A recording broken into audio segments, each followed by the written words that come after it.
I guess getting past the man ain't that simple after all. So, what now?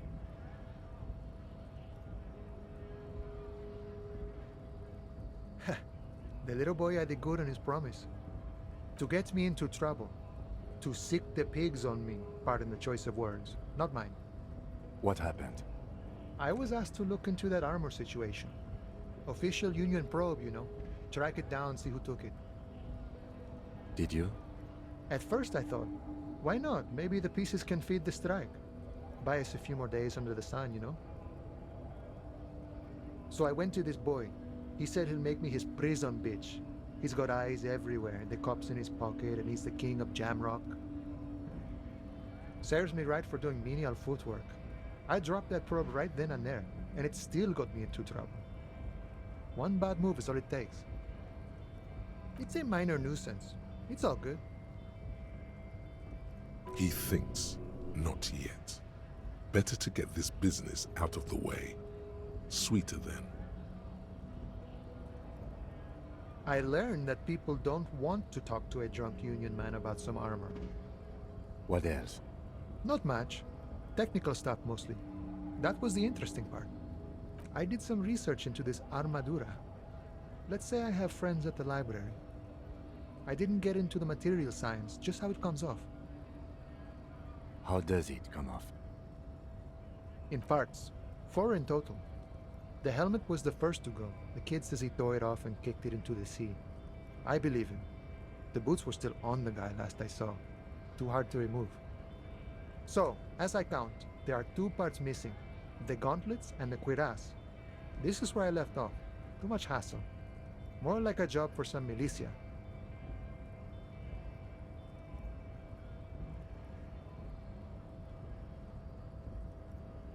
Oh, they're just gone. They don't exist anymore, if they ever did at all.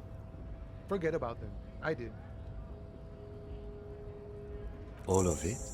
There are junior officers out there, eager to prove themselves. I would leave some for them, and I would leave the boots to processing, but okay. Let's find all of it. A mezquite is epic then, all across Martinez. I hope it will be a real bonanza for you. No problem. If you see that kid, thank him from Call Me Mañana. Thank him for showing me the way.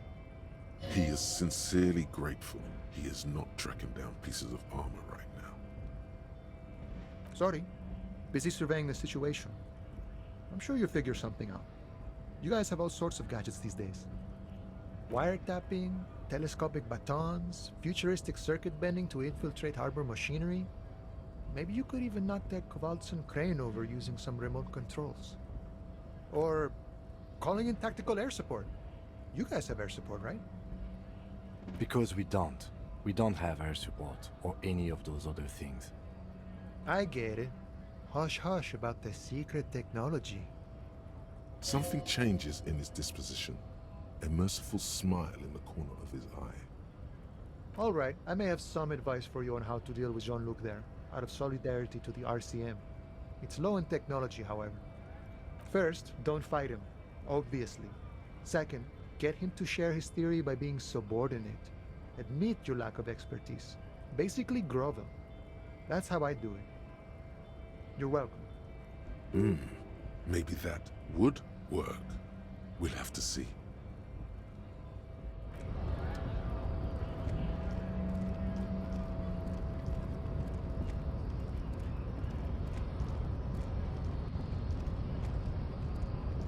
Your race descent has only worsened since I last saw you. You have really let yourself go.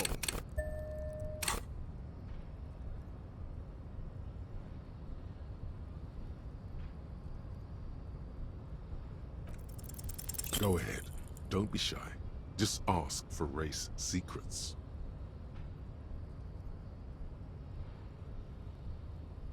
Do not be naive. I know the answer to the great race enigma. Why would I share it with a deformed infant? You do not have the devotion for servitude. He does not so much as glance at the object. Stop showing me your pathetic cup. I have no interest in it.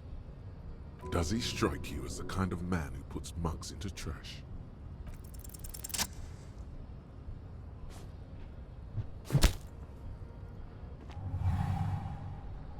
Just like that, instinct took over. A solid strike straight into his throat, into the cartilage. You could swear you felt the soft palate break. The man is reeling, gasping for air. Time stands still around you. In the distance, the sounds of the harbor are falling silent.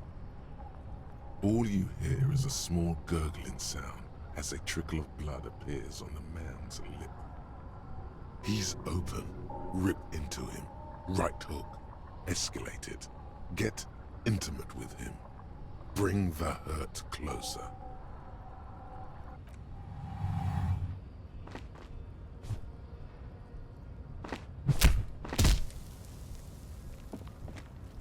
The man lands with a dull thump, like a broken down puppet of muscles and sinew.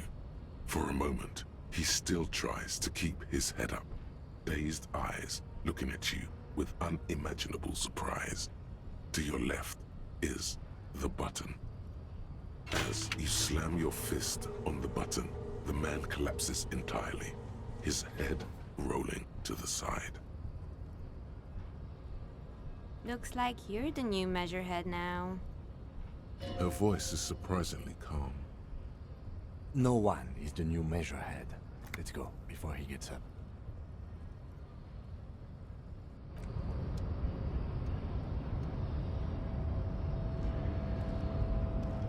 The man is still knocked out. He breathes slowly and steadily.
Control panel with several knobs. 2 buttons marked Marche and Arrête are faded with use. It seems to control the large crane above. A container is attached to its hook block.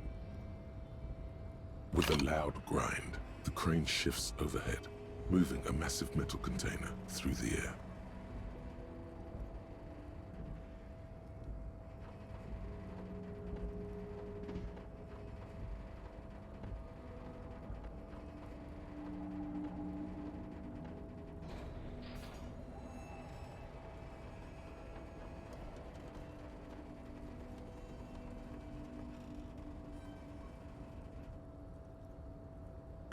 With a surprisingly quiet thunk, the crane places the container down. This crane was built with a purpose, which has now been fulfilled. To move this container. Who can say? All you know is, it's special. I can't see how that was worth the ruckus, except for seeing the crane in action, which I admit was satisfying.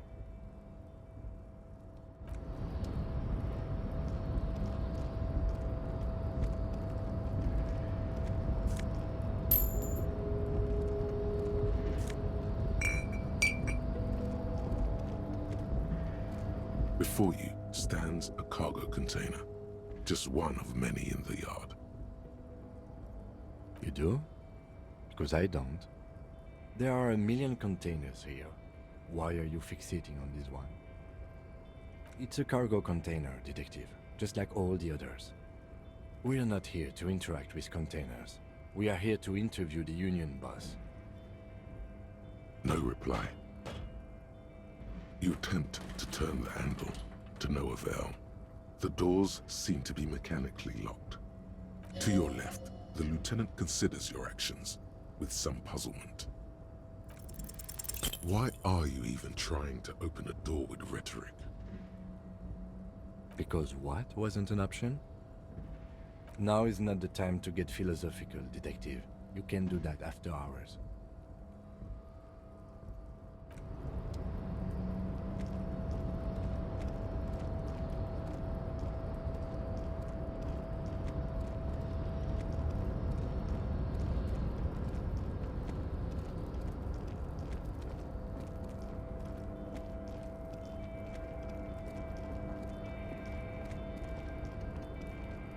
The tarpaulin cloak is still hanging on the railing. The white rectangle of the Revachol Citizens Militia is clearly visible on its back. As your fingers touch the tarpaulin, it almost feels like the cloak wants to deliver a message of comfort through your fingertips. I will shield you from the elements and give my life for yours. That's what the cloak is relaying.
An imposing combination of a punch clock and a payphone is looking down at you from the wall. A note on the side says, "Tokens unavailable due to strike. Use change."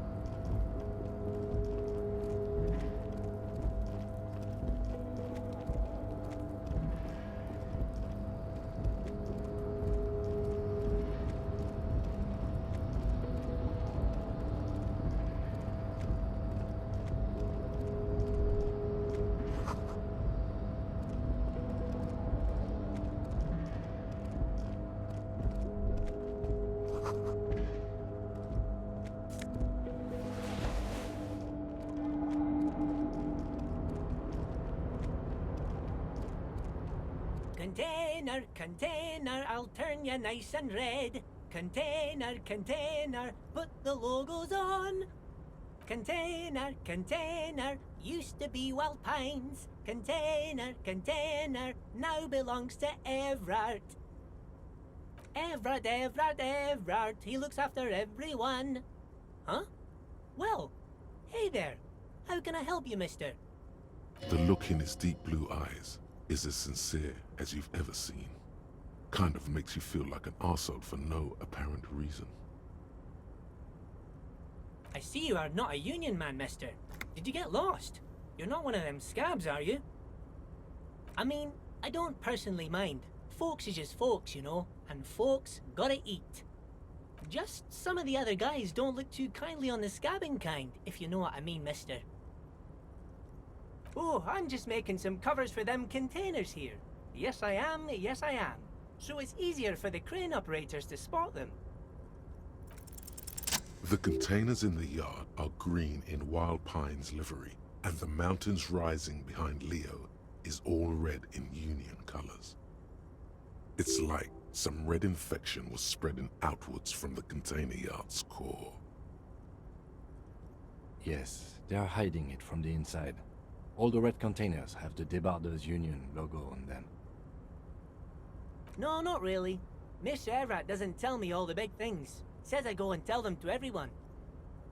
Oh, no trouble at all, mister. No trouble at all. Oh, most of the guys are down at the gates, keeping the scabs from coming in.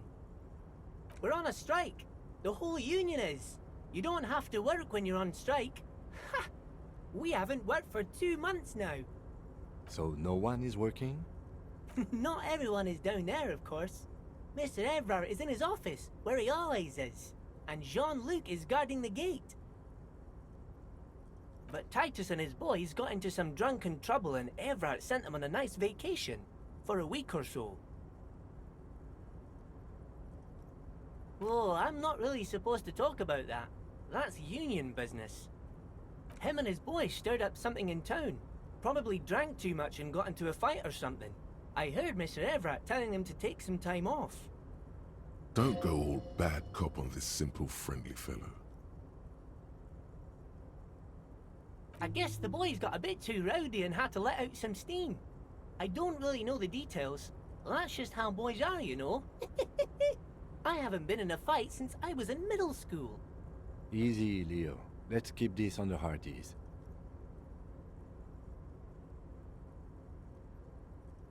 Too late. Leo's mouth is still moving, and the words are spewing forth.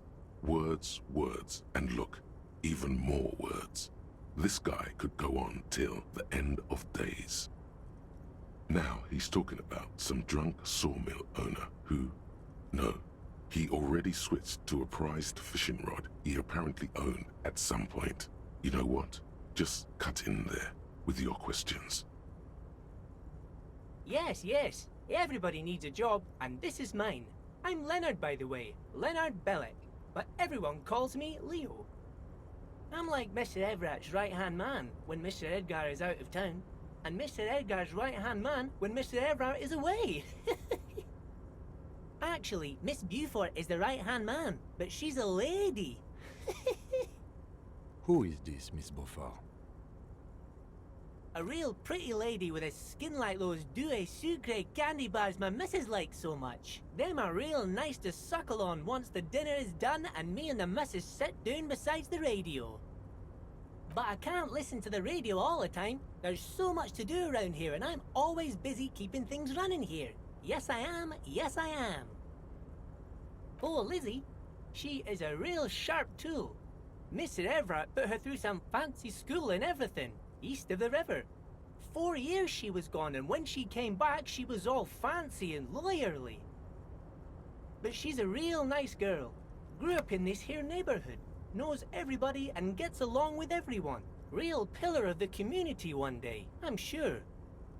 For a fraction of a second, there's sadness in his eyes. If me missus and me was to have a child, I'd be real happy if she turned out like her. But she can't have kids. Dr. Lemaitre said so, and she knows about such things. Been a doctor for almost 50 years she has. Yes, this place really seems to run like clockwork. Keep it up, Leo. Well, thanks a lot. Coming from you, it means a lot, really. Sometimes I feel some of the guys don't really get how much I bust my ass for them here. But you guys are alright. The white rectangle on your clothes might not mean an awful lot in Martinaise, but the recognition from an authority figure made Leo's day. Oh, that one. That should be empty as far as I know. Lots of containers here have nothing in them. They're just waiting to be loaded up. Told you. Oh, you want Mr. Everard then? He's an awfully nice fellow, he is. Him and his brother are both nice fellows. They've lived their entire lives in this here neighborhood. Guys like Mr. Everard and Mr. Edgar, his brother, are real good guys. Made Martinaise what it is today. Mr. Everard and Mr. Edgar and I went to the same school, we did, when we were boys.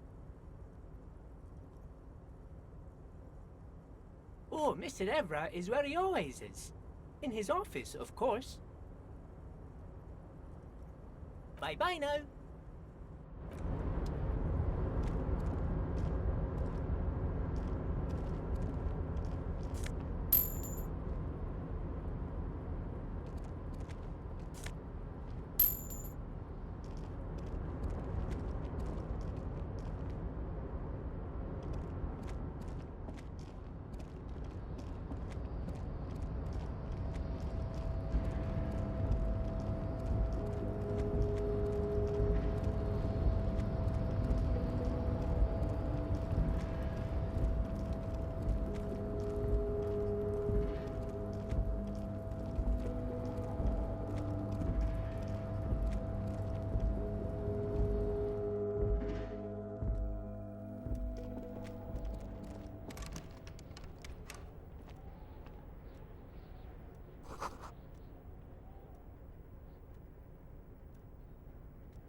Before you is a walrus of a man seated behind a large desk.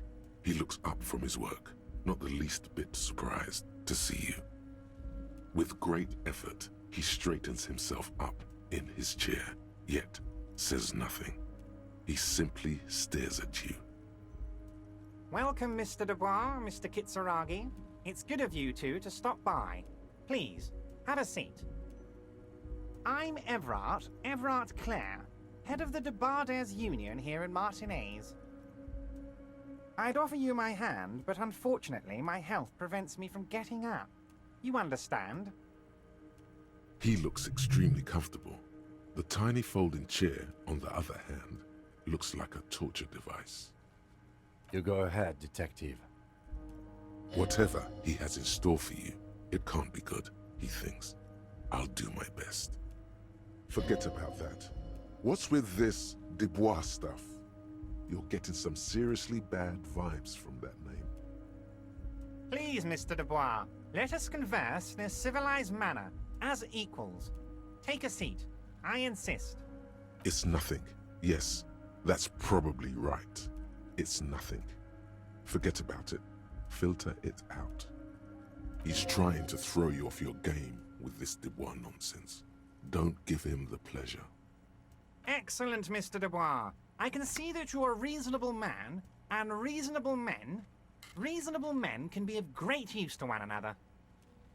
So tell me, how can the head of the Debarders Union help a representative of the Revachol Citizens Militia today?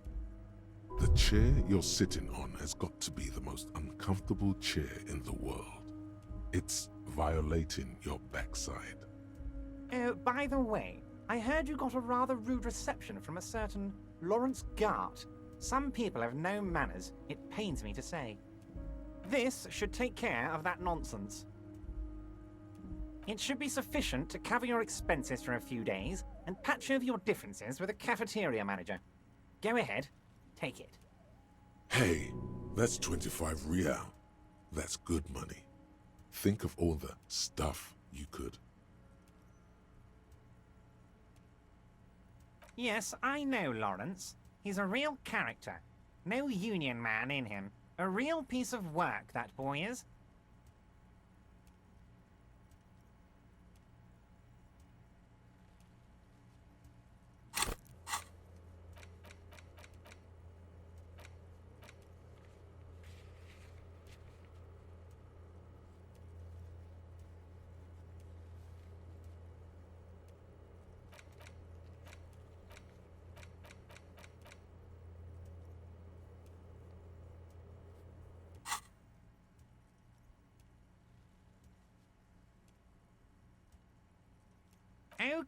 Okay. I respect a man with principles. No handouts, then. Now, I'd like to set your mind at ease about one other matter. Your lost gun. Let me assure you, Union people are on it as we speak. I've got my best hounds looking for that lost gun. His slug-like lips move, but all you hear is an echo. Lost gun, lost gun, lost gun. The world is swallowed by a black hole of fear. Only 2 words escape its gravitational pull. Lost and gun. Are you all right, Harry? You seem anxious. Don't be. Everything's going to be all right. It's not like you left it loaded. You didn't lose a loaded gun. Local children aren't out there playing with it right now, pointing it into their own mouths. It's in a safe place. I just know it. I have a feeling everything's going to be all right. It was loaded. There were 2 bullets in it. You always keep at least 2 barrels loaded. Officer, we will deal with this later. We don't need Mr. Clare's help with this. I wouldn't be so sure about that. God, you're sweating. Your knee is jerking. You're about to cry, aren't you? You're about to cry because you lost your gun and those children are gonna shoot themselves with it. Mr. Dubois, you don't look so good. What is this Mr. Dubois he keeps repeating? What is he trying to pull here? You need to cool the fuck down. Chill. Mr. Dubois! Mr. Dubois! Harry! While Everard is distracted by your odd behavior, the lieutenant's eyes are mapping everything around you. The folder, desk, papers on the wall. Mr. Dubois, are you okay? Can I get you a glass of water or something? Are you having some kind of medical emergency? Maybe you could use your hands somehow, in a kind of throw-in motion, like you're throwing that Mr. Dubois act right back at him. He's Mr. Dubois. What an odd demonstration of... you got me, Harry. I don't even know what. As entertaining as it was, I'm afraid we're wasting our time. And I'm an extremely busy man, as I'm sure you are too. Okay, enough. We are here to ask you some questions pertaining to a murder investigation. Quick, here's your window. Get yourself together and ask him questions. Police officer questions. Am I going to ask? Hell, Harry. You spin-kicked my strongest man in the face. I saw it from my window. Would you ask a man like that how he got into your container yard? Don't worry, Harry. Between you and me, I'm not a huge fan of his race thing, but the Union did not get where we are today by frowning on eccentricity. Anyway, I assure you, I am a very well-informed man. Information reaches me before I even get the chance to request it. Of course, let us dispatch with the formalities. You call me Everard, I call you Harry. That's what the hanged corpse called you. Harry. My God, so it's true. I didn't want to believe it, but you are a fantastic science fiction amnesiac cop, aren't you? What are the odds of that? I think the odds of that are very low. So good to hear that, Harry. Apparently my sources were wrong. However, if you did have a spot of memory trouble, I could help you out. With my big fat folder. Are you trying to tell me you've gotten hold of some of our documents? Mr. Kitsuragi, would you mind? Me and Harry are talking about his lost identity right now. Everard's large hands are covering the folder, but the look on his face says, I know everything about you, Harry. Oh, Harry. Oh, wow. This is really something. I'm sure it's not that bad. At worst, he has an old RCM folder, and I very much doubt even that. So how about it, Harry? You need assistance, I presume? It's Harry. Harry Dubois. You feel like a Dubois, but you don't feel like a Harry. Strange. You don't feel like any of these things. You know what your name is. You have a sophisticated name, like that of a count, or a beautiful man. And I can work with you, Harry. Now, what else can I do for you? But of course, Harry. Your precinct is the 41st and you live in Jamrock. You're a Jamrock boy. A long way from home, but that's okay. Family? Harry, you're not a family man. There's not one peep of family in here. Unless you think you're a family man. Do you strike yourself as a family man, Harry? Family, Harry, is the most important thing in the world. Harry, you're not simply a cop, you're a star. A bright shining star in the drab law enforcement sky, outshining all other stars. You're a superstar. Of course I do, Harry. And I'm gonna help you shine. I'm gonna put you on all the big stages, your name in giant neon letters. Harry Dubois. The giant neon sign reading Harry Dubois, hanging from the Cavalson crane, can be seen all the way to Jamrock. Somewhere in Mirova, a beautiful woman sees the bright glow on the horizon and says to herself, "Oh my God, I shouldn't have left him." Ah, this? My friends in your organization gave it to me, Harry. I find that very suspicious. May I have a look? I'm afraid this is meant for Union eyes only, Mr. Kitsuragi. I'm sure you understand. Please continue, Harry. Of course, Harry, of course.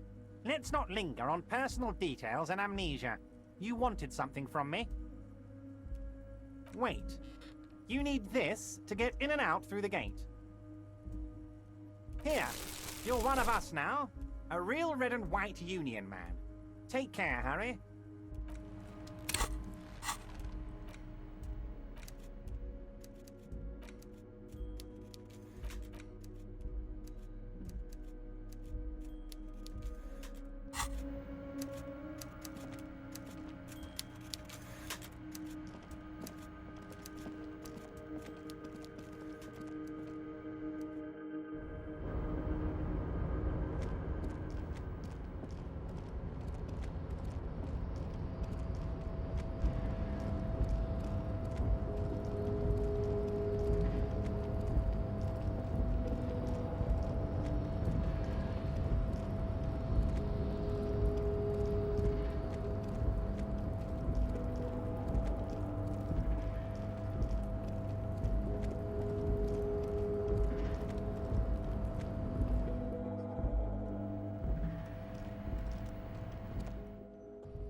not presume this has drastically altered our race dynamic.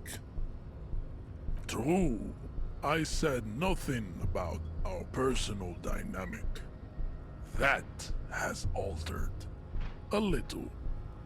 He means very little.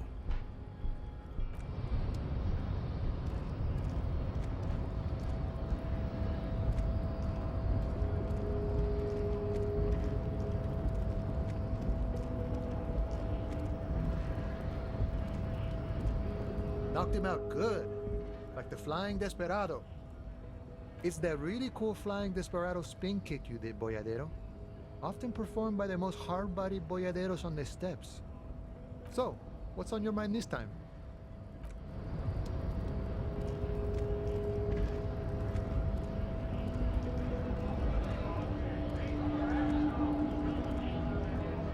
Went native on the chief, huh? Those ballerina antics were reckless. Should have just punched him in the throat again. Wrong. You did the right thing with Measurehead. The ballerina antics won you the fight. Let's talk about our right to work. You here to fuck with us? Beat the honest worker down? We're here to fight for a cause. Stripes usually have problems with people who have causes. Good. We're fighting for a cause here. Right to work! Right to work! Besides, we're not that different. It helps if people see us talking, cops and strikebreakers together. Shows authorities are on our side. Builds confidence. Rights of people. Rights of workers. To have gainful employment. To make a salary. And feed their families. Might be time. Don't let the fat bastards tread on you. Cops tend to side with the higher-ups, but you're essentially still workers. I don't trust cops, but I can see you understand the right to work! Right to work! Maybe you should ask them the questions, like why we're not allowed to make a living here. Shame on you! We have families to feed, you piece of shit. So do we, Scott. When a bunch of ungrateful, lazy cockroaches can't get their act together, decide to block honest work for other people. Beats me. They mumble nonsense about boardrooms and workers' rights, while we have the right to work! When the man moves around, you perceive some serious abs underneath his tight-fitting shirt. This man is in shape. There's something odd in the way he carries himself. His set of clothing looks vaguely mismatched. The different pieces of the attire seem ill-fitting. His shirt is far too small and an unpleasantly tight fit, while the overalls, held up by a belt, seem to fit a man with much more corpulence. He ignores your question, choosing instead to turn to the emaciated workers, raising both fists in the air. The clothes are obviously not his. Honest men and women with rights to work, to be useful, not toys for corporate interests. We came here to help the harbor run smoothly in time of crisis. If union fucks don't want work, they ought to let in those who do want work. I have a question. Why do all these men follow your leadership? You think they follow because I'm big and loud? No. They follow the rules of the market, the rules of the economy, because they were given a job to do! You've been talking to him for quite a while now. Something is off with this guy. Ask him where he's from. What's it to you?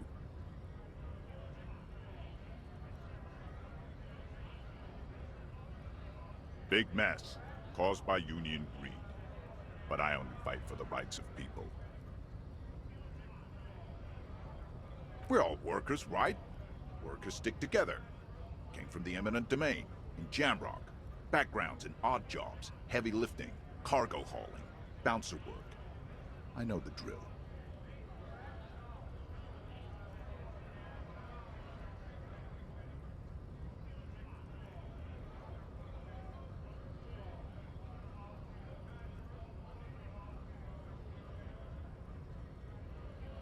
Worked at Territorial. Ring a bell? We're done here. I have a strike to break. Right to work! Right to work! Shame on you! Things are busy enough. You going to waste less of my time? The hulking man oozes stark skepticism. We were promised work. We'd be in there, working, if the bastards hadn't shut the gates. Main gate's locked. Would take heavy ordnance to bust it open. Could try to get in through the secretary's office. Door's locked. The guard's blocking the way to the access panel. And I don't mean the scrawny mess punk either. I mean head measurer. Or whatever he is. Yeah. I saw your ballerina moves up there. In a real fight, these acrobatics will get you killed faster than a bullet. You caught him off guard. That only happens once. Now he's alert, standing on a narrow bridge, and my men are tired and hungry. Why don't you go arrest them instead? I'm sure they've done plenty of criminal shit. They have that look. It would be better for the neighborhood if you went home, at least for now, if you can't get in anyway. No! They will give up eventually. Or get drunk. Leave the button unguarded. Then, we charge.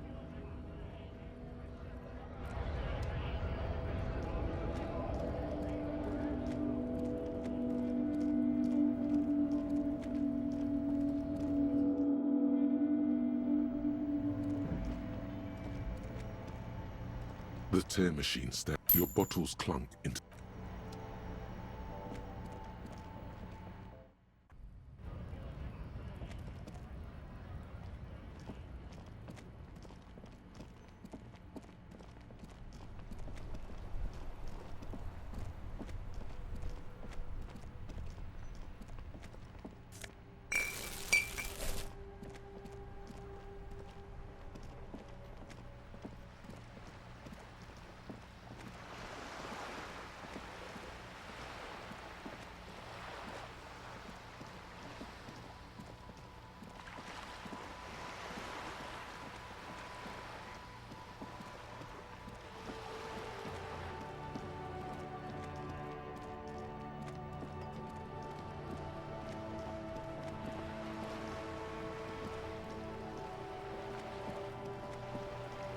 You're back.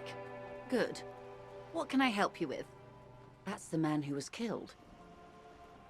I'm afraid this is a discussion for once we've cleared the lynching question. Better not tie the forestay to the backstay on this. I hope there is something else I can help you with. She wants to answer the question. Protocol keeps her from it. Quite a few things, I'm afraid. The information I'm to share with you includes sensitive trade secrets. For the sake of my employer, I have to ask for your names and badge numbers. Of course, ma'am. We should have introduced ourselves. I am Lieutenant Kitsuragi, from Precinct 57. And this is my colleague from Precinct 41, Detective Dubois. I'm afraid Harry doesn't have his badge at the moment. I hope mine will suffice. Oh, and what happened to yours, Detective? Awkwardness washes over the conversation. The woman doesn't like this turn of events. How can I forget? I was hoping your condition was rhetorical, Detective. A questioning technique. I have sympathy for your highly unusual conditions, sir, and I believe you. But as it stands, I cannot share any confidential information until I've seen both your badges. I understand the dictates of protocol, ma'am, but is there no way around it? I'm afraid not, Lieutenant. These are my employer's orders. Hang on. She's a professional negotiator. She should be open to some sort of mutually beneficial arrangement. I mean, favors for favors. A dirty alliance of some sort.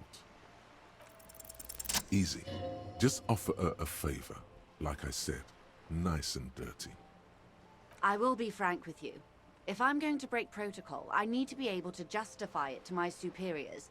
They're going to want to see something very tangible. You're in, but expect her to drive a hard bargain. Reports from inside Terminal B suggest it's a hub for the local drug trade. This is an open secret in Martinez. The Union controls the terminal, so it goes to reason. They're profiting from this trade. The company has tried looking into this matter before, to no avail. Perhaps someone with your authority and resources might turn over the right stones. Or you can recover your badge. Though if I may be blunt with you, it sounds like that may be a lost cause. Detective, a word in private before we continue. This is not going quite as I hoped it would, Detective. Honestly, I was expecting you to use your unorthodox technique to keep her off balance, and not volunteer us to be her henchman. This woman is running circles around us. She might have known about your misplaced badge all along, or she's simply an adept improviser. Either way, we've played straight into her hands. He doesn't let it show, but there is a limit to how much the consequences of your unprofessional behavior can cost the investigation. I'm sure you will, Detective. No, if there is reasonable suspicion, we must investigate. Otherwise, she could claim we're siding with the Union, or that we're on their take. We'd never hear the end of it. What I propose is, we ask her, then we investigate, briefly. But do not share the outcome of this investigation with her. We tell her it's done, and demand for her information on the lynching. You're back. Good. What can I help you with? It's quite straightforward. Someone is using Terminal B to smuggle raw ingredients from the Samaran Isla into Revachol with the Union's blessing. Wild Pines has suspected it for years. Ingredients for what, ma'am? Meth and dextroamphetamine, GBL, and various synthetic psychedelics.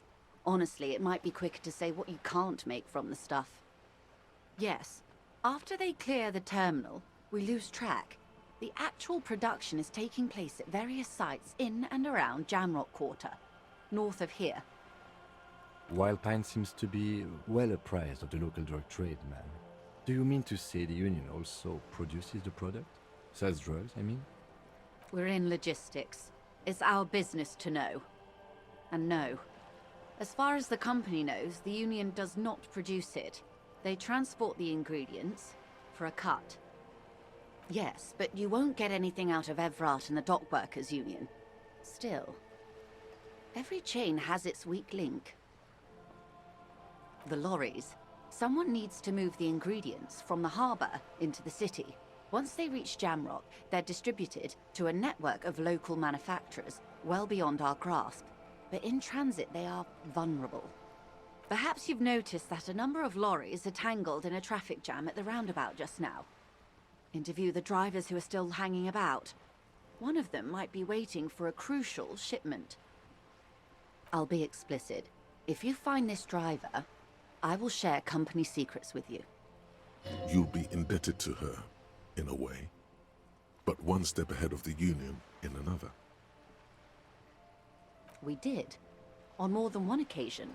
Apparently, there's some sort of inter-precinct disagreement about whose jurisdiction this area falls under. We know the company has launched its own probe into the Union's alleged involvement. We also know it's come up empty. It's not just the RCM. No one's been able to find any hard evidence. Well, here's your chance, officers. No. We asked East Motor Track to raise the drawbridge. The road company is a partner of one of our subsidiaries. However, this is a limited time opportunity. Once the complaint has been processed by the Trade Committee, they'll have no choice but to lower the drawbridge, and the operation will continue. Thousands of liters of raw ingredients will pour onto the streets of Revachol. Not the east across the river, but the west. The vulnerable, the weary. The cold breath rushes in from the bay, making its way down the alleyways and potholed streets. From Martinez to Jamrock, in the traffic you hear the clinking of glass vials, concealed beneath tarpaulin. Or is it just your teeth chattering in the cold? A lot of it. It comes in from large Samaran factories in South Safre, Sigai, and Sinyao. The literage they must get from this terminal alone must be oceanic. Well, at least this solves one mystery. What is that, Lieutenant? Why I had to call East Motor Tract and beg them to open a drawbridge for me. I'd wondered since I first drove in, on my motor carriage. I am sorry for the inconvenience, Lieutenant Kisaragi, but we need them trapped here. This is a unique opportunity. I'm sure you understand. How do you think they're financing this strike? There are thousands of unpaid dock workers going strong for the 4th month straight. There was a shakedown of local businesses preceding the strike. Many were squeezed to bankruptcy to fund it. With all due respect to these desert cacti, the contents of a few cash registers cannot provide for 2,000 men. The local businesses can scarcely provide for themselves. Precisely. Smuggled out of that very gate at night, most likely, then loaded onto lorries and driven to Jamrock. You simply need to find one driver who will open up to you.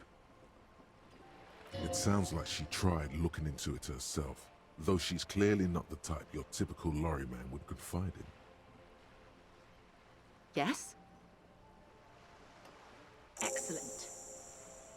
According to my reports, there are at least 3 lorry drivers lingering near the roundabout.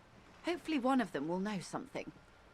It may come to nothing, or it may just blow the case wide open. I can keep the drawbridge up for a few more days at least. You should have the time you need. In the meantime, let me know if there's any other way I may be of assistance.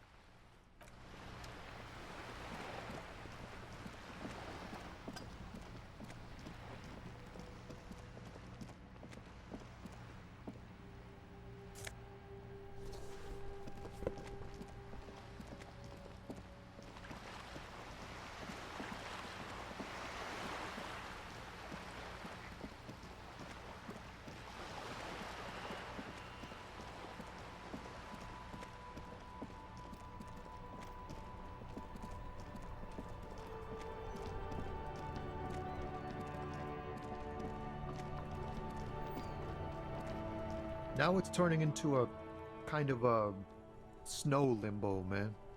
What's on your mind? Ah, man. Me and narcotics go way back. Had some good times surfing the psychic waves of my own consciousness, you know? But those days are behind me. There are other addictions in my life now. Why the inquiry, my man? We have a credible lead, sir. Someone on this roundabout is waiting for a bulk shipment from the harbor to load it on their lorry and drive it to Jamrock. Not me, man. No way. I don't need any trouble. Shit's bad enough anyway. This jam's got folks up in arms, and I'm afraid it's headed toward a conflagration. Gotta guard the stuff. Bosses don't look kindly on missing cargo, and it gives me time to work on my rhymes. Working on these rhymes clearly leads to muscular atrophy. Make sure you don't get hooked on poetry. Look, man, I try to stay away from the criminal underbelly of Revachol. I'm a guest here. You really need to find another man to probe with those questions. Now it's turning into a kind...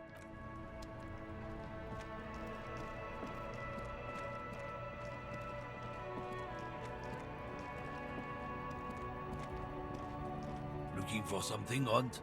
Come to tell me to fuck off again? Drugs? They are shit, man. I don't let anything pollute my body. You know where that shit comes from?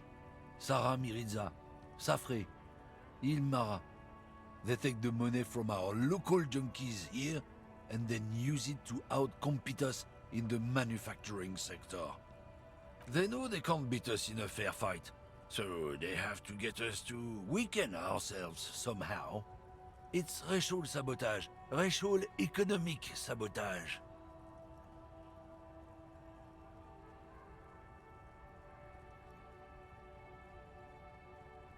Not in, not out. I'll never betray the purity of my tribe. So you're telling us that you don't know anything about drug smuggling through Terminal B? I don't know shit. And if I did, I wouldn't tell you. What do you think? I can't leave the lorry unguarded. Stuff's been getting looted lately. It's those little kips sneaking around at night. If they touch my stuff, the bosses will be on my ass like ass cancer. Isn't it obvious? Fucking Sealang, that beady-eyed South Samaran. His little side business is a scam. I wouldn't be surprised if he was peddling drugs as well. He's a Samaran guy who likes to pretend he's some kind of businessman. Really, he's just selling his employer stuff. Stuff he stole after he broke the seals on his Humanox lorry. Just follow the smell. It smells like apricot and oil when you're nearby. Yes, yes. Where is he? Looks like I offended your partner there. Too bad. Sealang's usually a little bit south of here, near the canal. You can't miss him. Just watch yourselves. His tribe are natural liars. It's in their blood. He's your man, all right. 100%. I wouldn't be so sure about it. Not until we've heard what Sealang himself has to say. Guess so. Oh, not much anymore. I'm here to pick up some cargo, but the dock workers are on strike, so it's a sit and wait on your ass situation. Apples?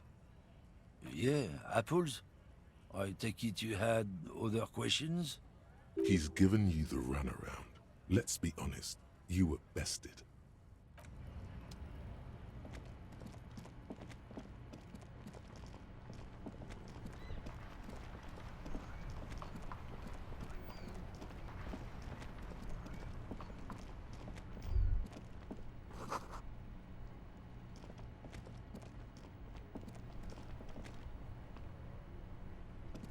There's a pile of cheap sunglasses in a small box, a variety of shapes and colors. You like sunglasses, officer?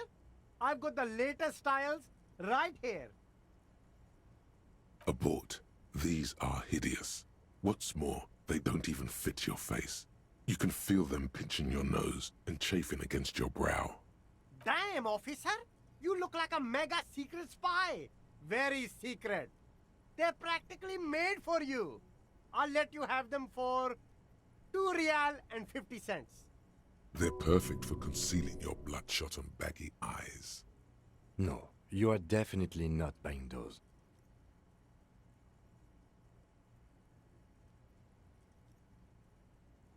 Are you sure? But they look so good on you. You should think this through, officer. These are all boring.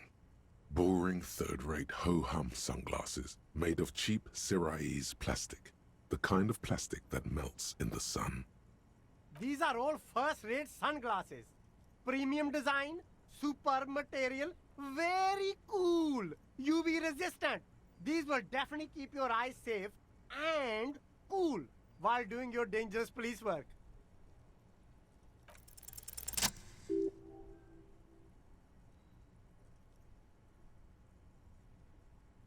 Oh, very interesting choice, officer. Very high culture. This is how a sea monster sees the world. You've become a sea monster, Harry. Giant, hidden, and strangely tender at heart. All is blue. Yes, but they also make your soul quiver like jello. So deep. Wow, officer. You look so cool. And they can be yours for a mere 3 real. My regular customers have passed them all up because they've got no taste. But you found them. The lieutenant tilts his head and steps back, eyes narrowed in a thorough examination. It's a case to him. You look like a musician. Like a blind musician. But you could do worse. Take them if you want.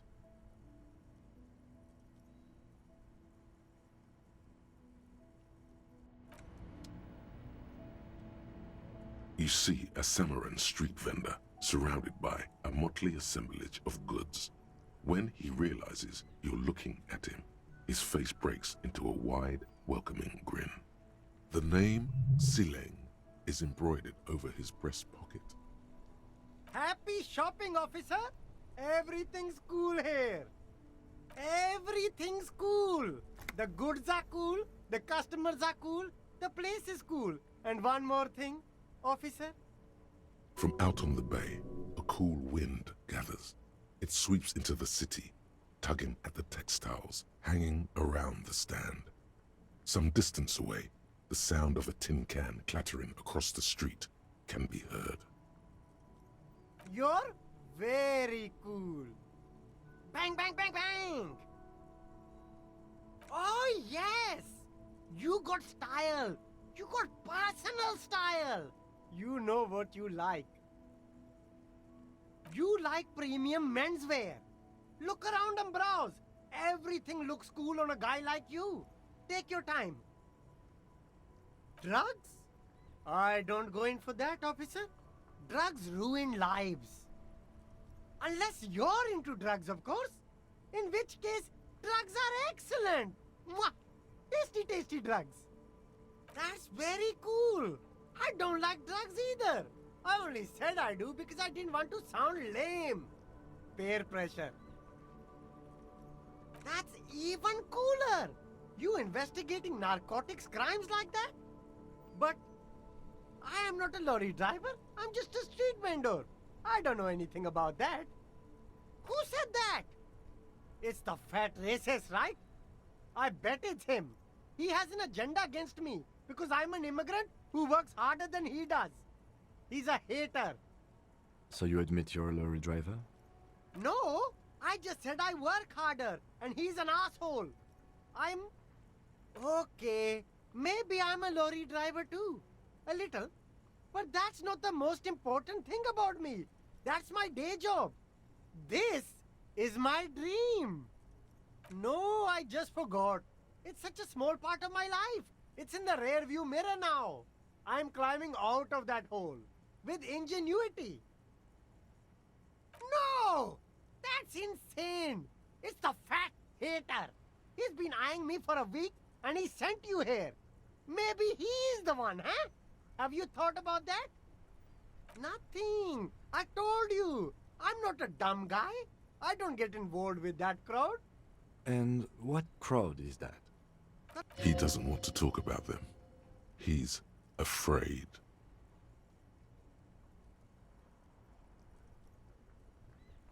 Look, there's bad people doing bad things here.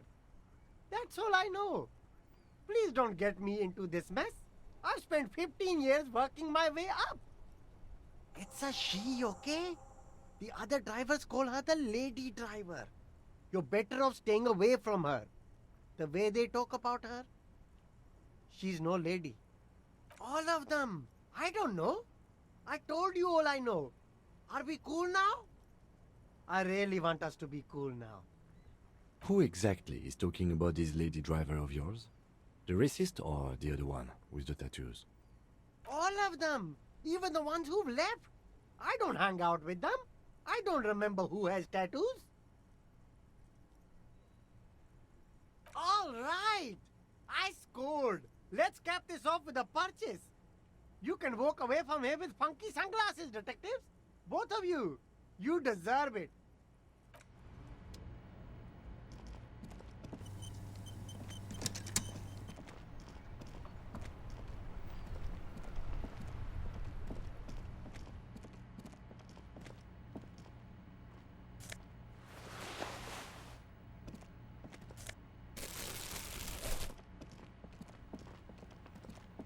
Evening, officers.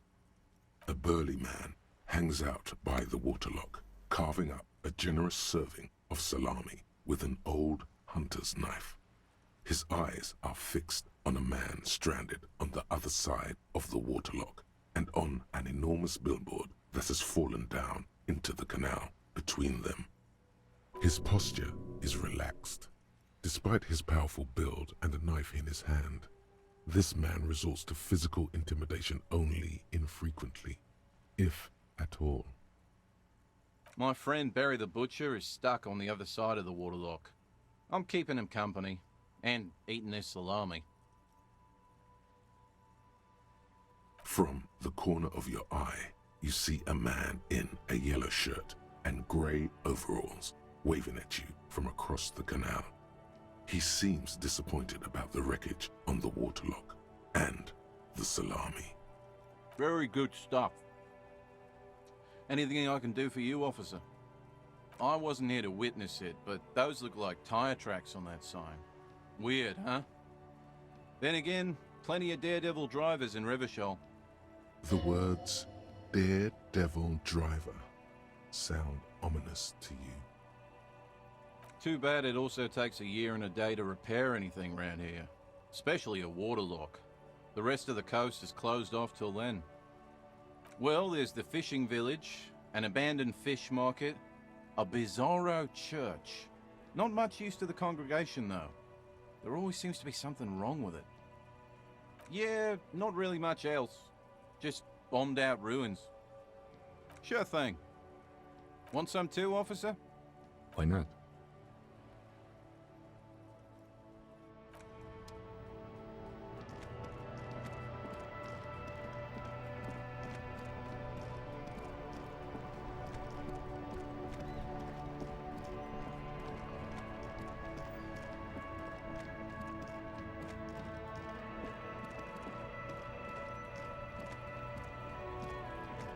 Looking for something, Hunt? Come to tell me to fuck off again? I don't know what you're talking about. He did something. He stole his employer's goods and another lorryman's job.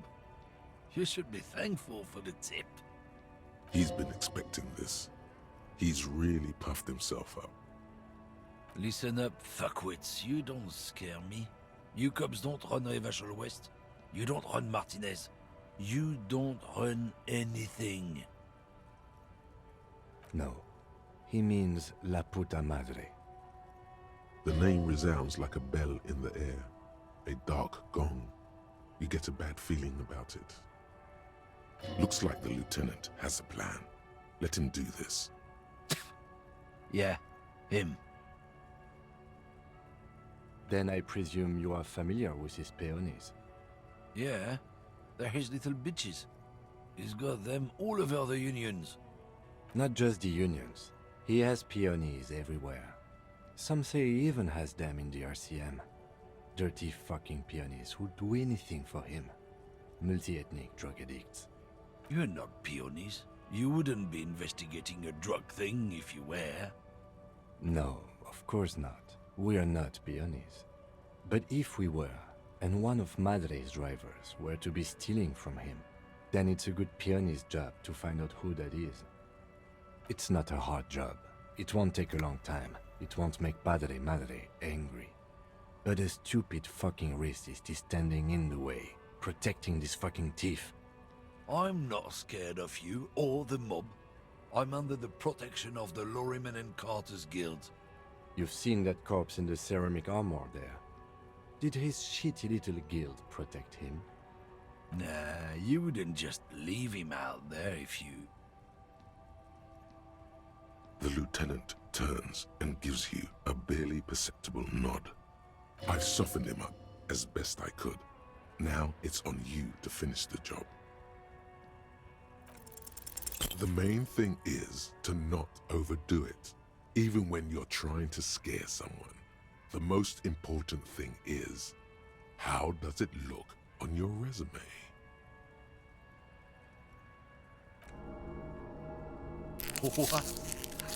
What do you think we're doing right now, Runt? We're outside, talking. There's some kind of homo thing? Okay, that's enough, detective. That's enough. We'll just have to ask someone else about the lady driver. Let's go.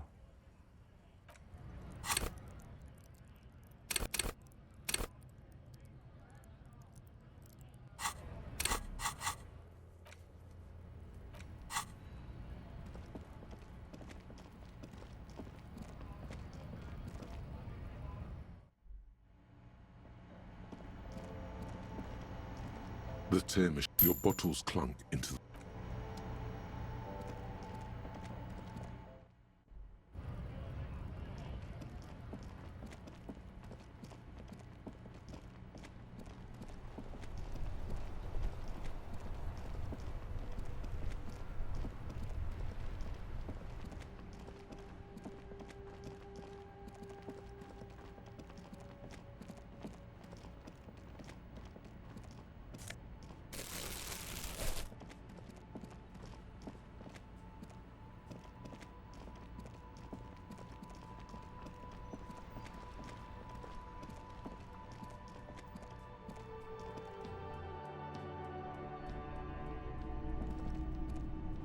It's not often that I see officers from the RCM in my pawn shop.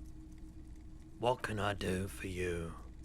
His courtesy is not insincere, but he prefers being alone with his projector, just watching the movement of light across the walls of the shop. I haven't had any problems myself, though some of my customers have complained about inconsistent law enforcement. Who are your customers usually? All kinds of people come through here. Locals, travelers, people looking for a deal, people looking for a keepsake, people who are terminally bored. As you can see, I have a wide selection of goods for everyone to choose from.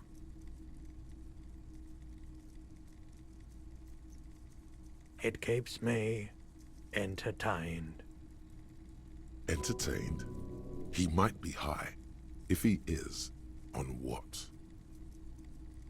Let me have a look. Anything else you're thinking of selling?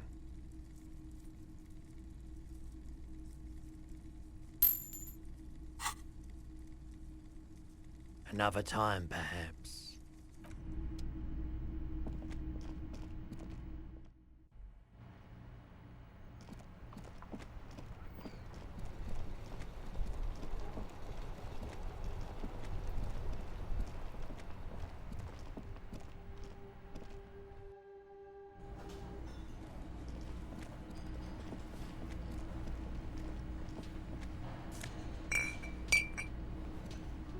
Can I help you? Thanks. I hope you found what you were looking for. How strange. I certainly didn't put them there.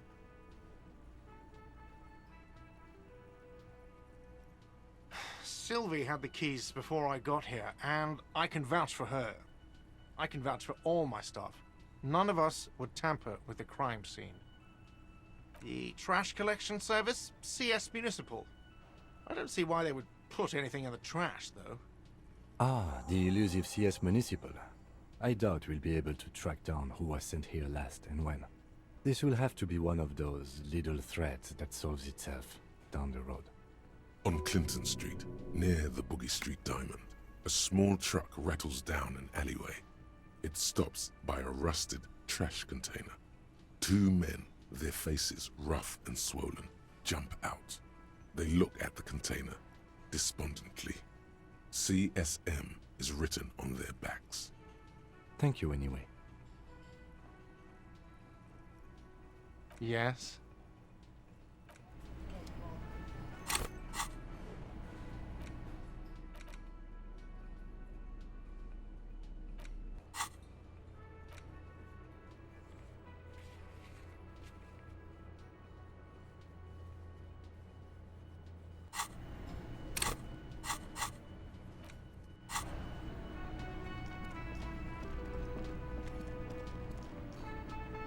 Hello again, sweetie.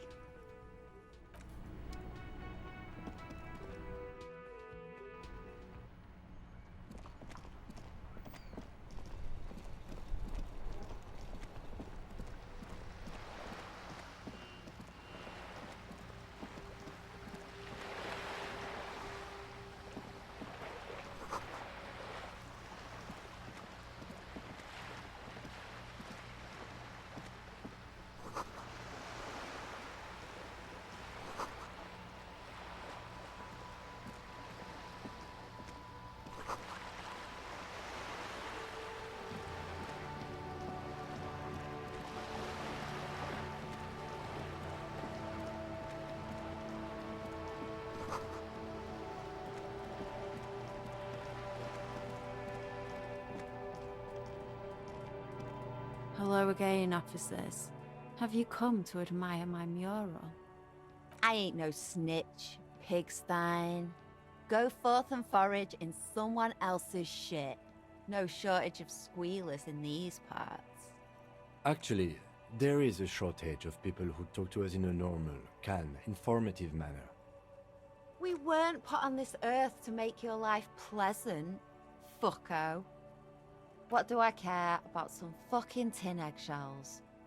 Ugh, alright, sad piggy. I'll give you this one. I saw a little girl in the fishing village running around with military-grade handwear. Looked cute as hell. If you haven't been there, the village is a shithole down the coast from the main plaza. Have a good time! No. That's all the snitching Cindy the Skull does for today. Actually, I don't even know why I told you what I just told you. I have a weakness for animals. It's the animal thing again. Damn it. Or a weakness for police officers, miss. Thank you either way.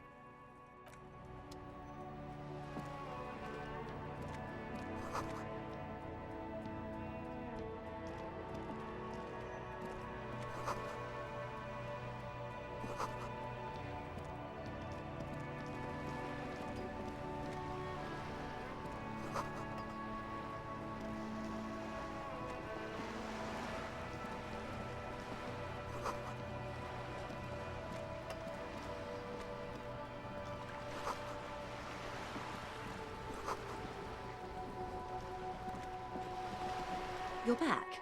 Good. What can I help you with? More lessons in basic reality? These are unimportant times, Detective. You and I were born after the dust had settled.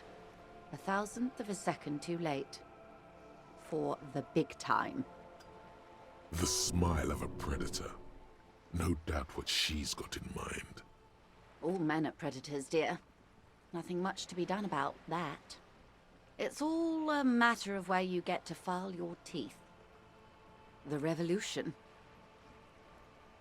It's quite easy. Every 100 years or so, our species gets together to decide what's next, who gets shot in the head, and who gets the mineral rights. It's a real kerfuffle. Those would be the communists. Generally speaking, 40 million people got shot in the head during the World Revolution. But the communists, they all got shot in the head. She's not gloating. It's a relieved celebration. Oh, and the anarchists too. They shot them well.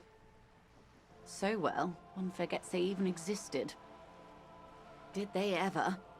Before they got shot themselves, they shot 2 million people. Yeah, it was a kerfuffle, all right. Yes. The Insulindian deluge, they call it.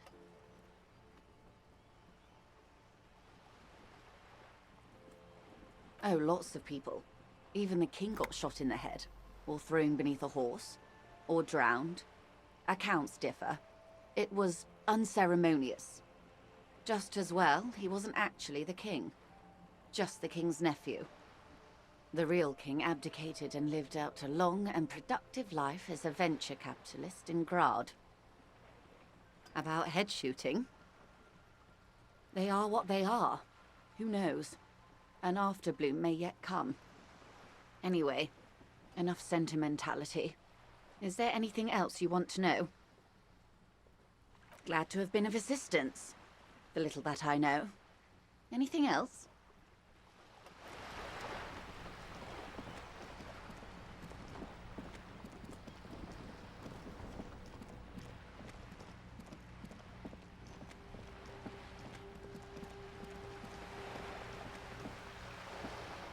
We should think about calling it a day, maybe. The nights are still miserably cold this time of year. We can pick up where we left off tomorrow morning.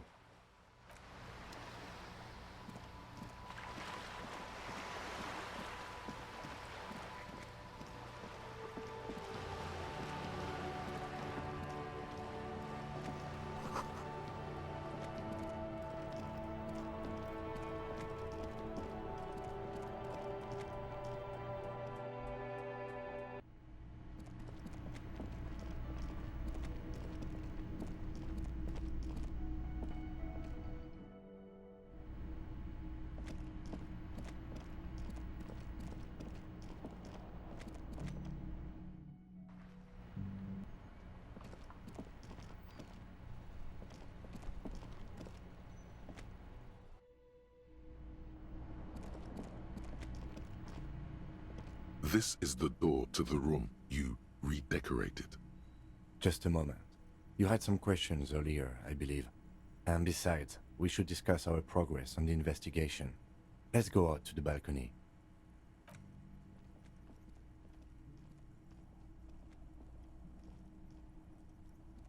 The air outside is brisk. The lieutenant is silent for a moment. He listens to the traffic hum. Then, Where shall we begin? We should talk about the investigation, first and foremost. But I also remember you wanting to discuss the RCM? I have a cigarette every night when I go over my notes. It's something of a ritual. oh man, he looks so devastatingly cool with that cigarette. You mean this? This isn't cool. It's an unnecessary trial of will, and unhealthy. Yes, it's been a long and eventful day. We performed a cursory initial inspection of the victim's body. Then you shot the body down, which was quite a shot. I admit I wasn't sure whether I should give you the gun, but I'm glad I did. We still have to perform the autopsy though, and there's more work to be done at the crime scene. Now, as for interviews, my list of people to talk to here in Martinez, I mean.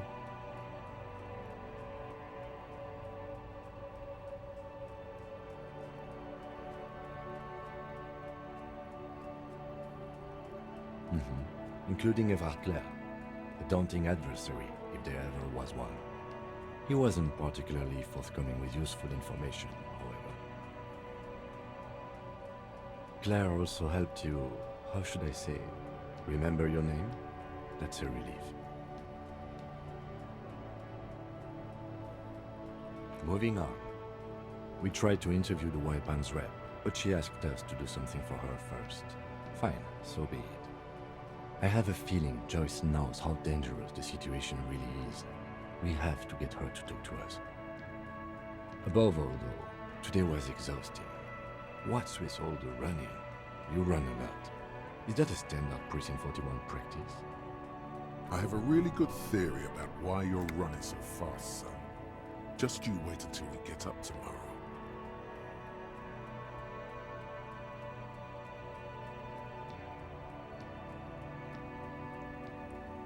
It's impressive, especially for a man your age, and in those hills. Nice shoes, by the way. I like the green, goes with the orange. They're quite limited, actually. The power officers of the Revachol Citizens Militia exercise most frequently is imposing fines of up to 1,000 real for offenses, in accordance with an interdepartmental schedule. The RCM's primary role is to ensure safety. We are not really supposed to play any part in the economic structure of Revachol. Yes, although indirectly, as citizens can always request records from their local station. Officers of the RCM have been known to take bribes of less than the prescribed fine amount. It undermines trust in the RCM. We can arrest people, of course, but rather than bringing someone in directly, it's preferable to serve a station call slip. It prevents confusion and overcrowding. You can't. Those who don't show up become fugitives, though, and have fewer legal rights when they are eventually caught. It's about power projection. Thus far, they seem to mostly show up. When power calls you, you come. But power itself is a fragile trick of perception.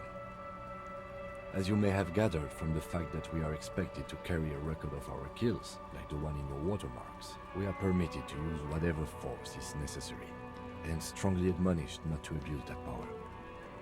You have to supply compelling evidence for why it was necessary to use lethal force. In these cases, your partner is usually your witness. Not a good position to be in, by the way. Internal Affairs handles these cases thoroughly, by cross-examining you for inconsistencies. It is hard to cover for anyone, which is for the best. We don't convict. We arrest and send them to coalition government courts in Couron and La Delta. The prosecution works off our testimonies and records, which is why it's paramount to keep them. And the moral intern, more broadly, but yes. The Moralists International are the world's largest political organization. You know who they are. They have been running this place after the revolution failed. They're a union of center-left and center-right parties across the Real Belt. Our coalition government is just one of its many projects. They also run the ICP, EPIS, most intergovernmental organizations in the world. What do they believe in? They are Dolorians. They believe they continue the humanist project set forth by Her Innocence Dolores Day 4 centuries ago. Others say they are just technocrats. Interesting question. It's a blue forget-me-not. Their motto is love, compassion, self-discipline. I think you can gauge what they want you to think of them from that. Something ominous. Something even a little feminine, but in a strict manner. The moral intern are a fact. I try not to have opinions on facts until they change. And it doesn't look like that's about to happen. It is more than that. There's some kind of affection in him. Yes, I did, when I was younger. In my 20s, I considered myself a moralist. A blue forget-me-not, a piece of the sky. They're not all that bad. But the years have changed that. I don't know what I believe in now. No, I believe in the RCM. That's enough for me. Do you?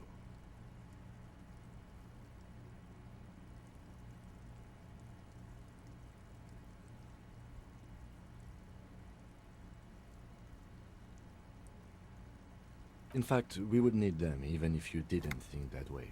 We are in what is called the twilight of international law. The laws we claim to enforce come from the MI. Without them, we are simply vigilantes. Spoken like a revolutionary, not a cop. But hypothetical aside, in Martinez we already are vigilantes. At least the Union thinks so. I expect our job here to prove quite challenging. The lights of the orphan district are reflected in his glasses. The red and golden orbs of the motorway sliding like pearls on a string from east to west as Revachol commutes back to the suburbs. Tomorrow is Tuesday. Monday is over. The dying lights of the city shimmer below. Slowly, like luminous clouds, they pass on his lenses. The lieutenant looks at his slim cigarette, contemplating the next drag. This soldier is the highlight of the day for me, he thinks. This little stick right here.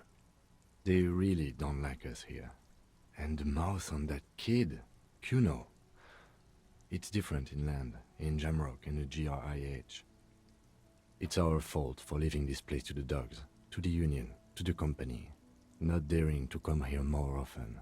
This place has fallen between the cracks, the jurisdictions of our 2 precincts. We run this city. West of the river is RCM land. It's incredibly hard. Human beings are... But we are in control, and it's worth it. The organization works, our systems work. If they didn't, the city would disintegrate. Night. Captain Bartholomew Price steps into the yard. A piebald horse waits by the motor carriage, chewing oats out of an oat bag. Seagulls fly overhead. The sky is black. Captain Price wears a black suit and a standard patrol coat as he mounts the horse to head home. Rows of houses on either side, hunching over the sidewalks, and Precinct 41 with its dome roof growing distant. Around him, the streets are silent. A kid on the corner waves at the captain as he takes the turn on Petition and Main. The horse neighs. The captain nods back. Thanks, kid, he thinks. He's grateful. Me too. But I wouldn't count on any drastic changes in our lifetimes. Yeah, it's getting very cold now. Let's go.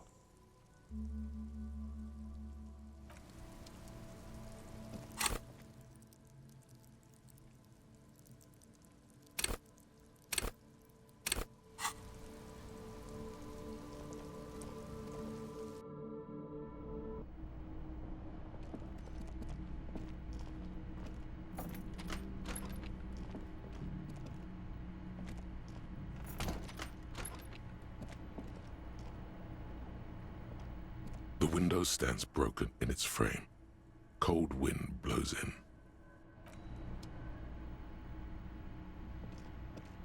The bed is cold and not particularly inviting, but it's yours. The sheets look awful. The sheets feel at once coarse and clammy against your skin. The bed sags beneath your weight as you stretch out and finally close your eyes. And then sleep doesn't come. Obviously, you're in bed with your eyes closed, but it's not happening. Maybe it's the bed's fault. Its synthetic filling has separated into hard lumps. The pillowcase smells oddly. It barely covers your toes, stretching over your soft belly. This is your body here, intimate and warm, breathing. Under your thrumming eyelids, you see a dizzying array of colors. You won't get off this carousel quite so easily. It's a little better.